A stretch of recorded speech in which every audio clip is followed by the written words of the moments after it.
Hello, I'm Sakshi. I'm here today in the studio to seek some legal advice from Shri Vijay Kumar Koshal, who is an advocate in the Punjab and Haryana High Court with a long standing at bar. My topic of interest: free maintenance charges, IFMC, and the law. It will be of immense importance to the flat buyers and will go in a long way in clarifying doubts in their mind about the free maintenance charges. First of all, I welcome Mr. Koshal in the studio. Thank you. Mr. Koshal, my first question with you is what is IFMC? Interest-free maintenance charges. These charges are collected by the contractor from the flat owners at the time of booking of the flat. The purpose of these charges are to provide services to the flat owners, common services like water supply, electricity, swimming pool, gym.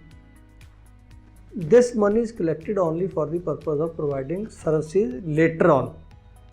As soon as the organization of flat owners is constituted, then this IFMC is likely or it should be transferred to the flat owners, social welfare organization, which will look after those facilities and later on. Sir, my next question is who is liable to pay interest-free maintenance charges? The interest-free maintenance charges are collected from the flat owners. They are kept in a separate account.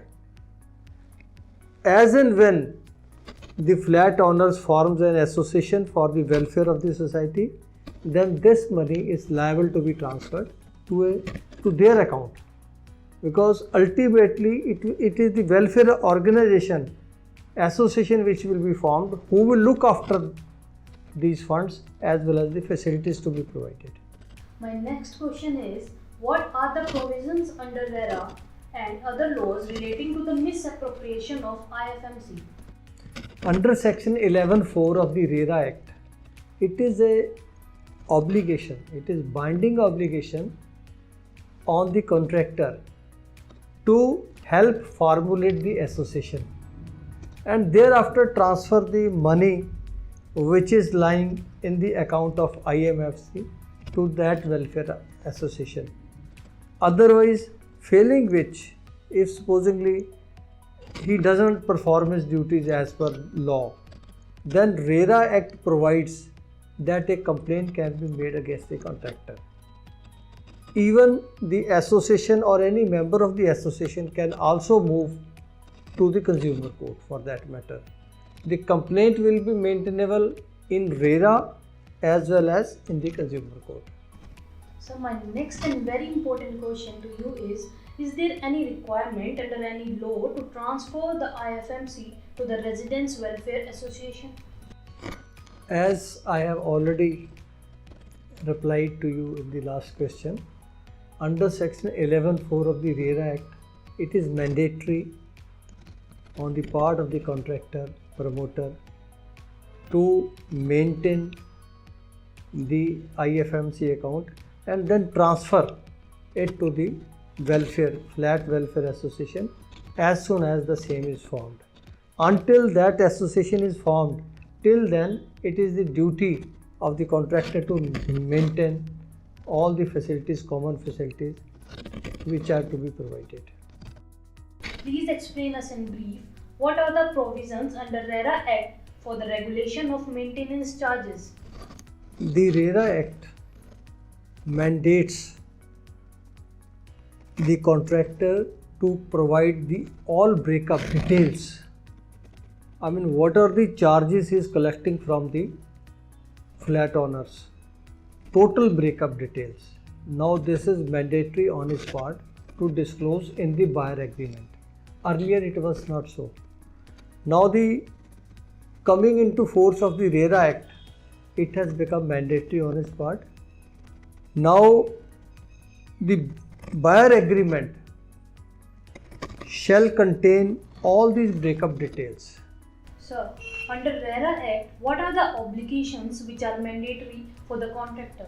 With the implementation of Real Estate Regulation and Development Act 2016, now In the buyer and seller agreement, the contractor is bound to give all the details, minutest details of the expenditure and the money to be received from the flat owner component wise, for which component the contractor is charging what amount. Now it is mandatory. Earlier it was not so. So, what are the remedies which a home buyer can take for a delayed possession of clothes or misappropriation of interest-free charges? Under section 61 of the RERA Act, if the contractor contravenes any provisions of the contract agreement, then he is liable to be burdened with a cost of 5% of the cost of the project. Again, under section 14 of the Act, it has also been mandated that the contractor, if any defect in the construction is pointed out to him, is bound to remedy that defect within 30 days, failing which the persons can make a complaint in the RERA against the contractor, and the contractor will be liable to pay damages. Sir, which is the authority to decide the disputes between LOTs and the promoter under RERA Act 2016? Under RERA Act, there is a tribunal which has been constituted specifically to deal with all such problems which arise between the buyer and the contractor promoter. Sir, can the buyer of the flat also files its complaint in the consumer court?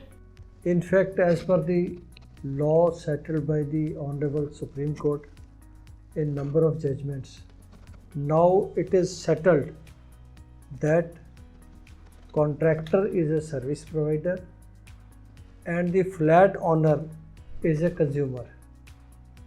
Earlier, in every litigation, the first objection was whether the consumer court can entertain whether the complaint is maintainable before the consumer court or not. Now, in 2-3 judgments, it has been very well settled by the Honorable Supreme Court that complaint is maintainable before the consumer courts. Similarly, even RERA Act provides a flat owner can move before both the authorities, consumer court as well as the RERA authorities, for deciding its problem. So my last question to you is, what is the significance of terms and conditions available in the agreement? Sakshi, the agreement is a sacrosanct document. It is binding on both the parties, contractor as well as flat owner. They cannot wriggle out of that agreement. It has to be implemented in letter and spirit. Now, if there are disputes which are highly disputable, then the consumer court may refer the parties to approach civil court, because the disputes of facts can be adjudicated before the civil courts also. If there are disputed questions that can only be decided by civil courts, then the consumer court may direct the parties to approach the civil court in that eventuality. Thank you so much, sir, for sparing your valuable time for our viewers and giving us a valuable information. Thank you, Sakshi.